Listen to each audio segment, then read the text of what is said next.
கடாயில் தேவையான அளவு நல்லெண்ணெய் ஊற்றி கொஞ்சம் சோம்பு நல்லா கொஞ்சம் வதங்கினோன்னே கருவேப்பிலை நல்லா பொரிஞ்சோன்னே ஒரு 2 பெரிய வெங்காயம் நீள்வாக்கில் நறுக்கி வச்சுருக்கேன், அதையும் போட்டு நல்லா வதக்கிக்கலாம். வெங்காயம் நல்லா பொன்னிறமாக வர வரைக்கும் நம்ம வதக்கணும். வெங்காயம் வதங்குறதுக்கு தேவையான அளவு உப்பு ஆட் பண்ணி நம்ம வெங்காயத்தை வதக்கலாம். இப்போது வெங்காயம் நல்லா வதங்கிடுச்சு. இப்போது 3 தக்காளி நறுக்கி வச்சுருக்கேன், அதை வெங்காயத்தோடு சேர்த்து வதக்கிக்கலாம். வெங்காயமும் தக்காளியும் நல்லா பேஸ்ட் ஆகிற வரைக்கும் நம்ம இதை நல்லா வதக்கிக்கணும். தக்காளி வதங்குறதுக்கு தேவையான அளவு கொஞ்சமாக உப்பு சேர்த்துக்கலாம். இன்னும் கொஞ்சம் ஃபாஸ்ட்டாக தக்காளியும் வெங்காயமும் வதங்கிடும்.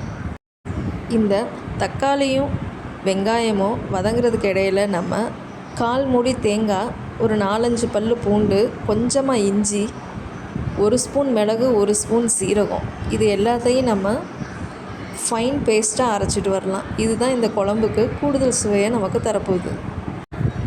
வெங்காயமும் தக்காளியும் இப்போ நல்லா வதங்கிடுச்சு. இதில் 1/4 டீஸ்பூன் மஞ்சள் தூள், அவங்கவுங்க குழம்பு மிளகாய்த்தூள் காரத்திற்கு ஏற்ப மிளகாய்த்தூள் ஆட் பண்ணிக்கோங்க. நான் இப்போது 3 ஸ்பூன் குழம்பு மிளகாய்த்தூள் ஆட் பண்ணிக்கிறேன். இது ரெண்டையும் நல்லா பச்சை வாசம் போகிற அளவுக்கு நம்ம நல்லா வதக்கிக்கலாம்.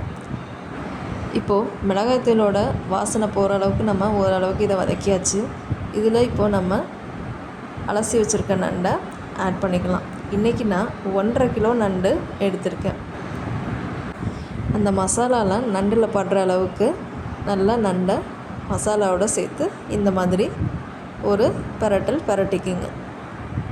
இந்த மாதிரி அந்த மசாலாவோட நண்டை நீங்கள் ஒரு 3 to 5 மினிட்ஸ் இந்த மாதிரி கிண்டி விட்டுக்கிட்டே இருந்தீங்கன்னா நண்டோட கலர் உங்களுக்கு சேஞ்ச் ஆக ஆரம்பிச்சிருக்கும். ஸோ அதோட மீனிங் என்னென்னா நண்டு நல்லா வேக ஸ்டார்ட் ஆயிடுச்சுன்னு அர்த்தம்.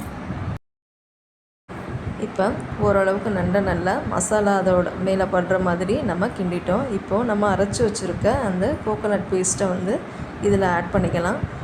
அதே மாதிரி தேவையான அளவு தண்ணியை அந்த மீதி இருக்கிற மிக்ஸி ஜாரில் கழுவி இதில் இந்த மாதிரி ஆட் பண்ணிக்கலாம். ஆட் பண்ணிவிட்டு அதையும் நல்ல நண்டோட மிக்ஸ் ஆகிற மாதிரி நம்ம கிளறி விட்டுக்கலாம். இந்த மாதிரி நண்டை நல்லா கிளறி விட்டுட்டு இந்த ஸ்டேஜில் கொஞ்சம் உப்பு உரப்பு எல்லாம் செக் பண்ணிவிட்டு அதுக்கேற்ற மாதிரி நம்ம உப்பு உரப்பை ஆட் பண்ணோன்னா ஆட் பண்ணிக்கலாம். அப்புறம் இதை கொஞ்சம் நேரம் நம்ம மூடி வச்சு வேக விடலாம். ஒரு 5 மினிட்ஸ் போதும். ஆல்ரெடி நம்ம மசாலா போடுறப்ப தேங்காய் பேஸ்ட் ஆட் பண்ணும் போதே நண்டு ஓரளவுக்கு 70% நல்லா வெந்துருச்சு. அதுக்கப்புறம் வாட்டரை ஆட் பண்ணிவிட்டு நம்ம கொஞ்சம் நேரம் ஒரு 5 மினிட்ஸ் அதை கொதிக்க விட்டாலே போதும், நண்டு நல்லாவே வெந்துடும்.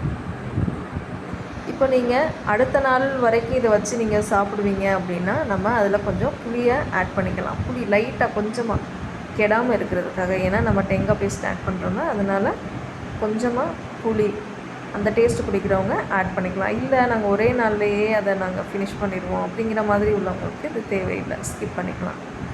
புளி டேஸ்ட் ஆட் பண்ணால் குழம்போட சுவை இன்னும் கூடுதலாகவே இருக்கும். ரொம்ப ஆட் பண்ணிடக்கூடாது. இந்த குழம்புக்கு கூடுதல் ஆட் சுவை தர்ற அந்த கோகோனட் பேஸ்ட் ப்ளஸ் இந்த விறகடுப்பில் செய்கிறது நிஜமாகவே சொல்கிறேன், அவ்வளோ ஒரு மனமும் சுவையுமாக இருந்துச்சு இந்த குழம்பு. ஃப்ரெண்ட்ஸ், நீங்களும் இதே முறையில் வீட்டில் ட்ரை பண்ணி பார்த்துட்டு எப்படி இருந்துச்சுன்னு எனக்கு கமெண்ட்ஸில் சொல்லுங்கள்.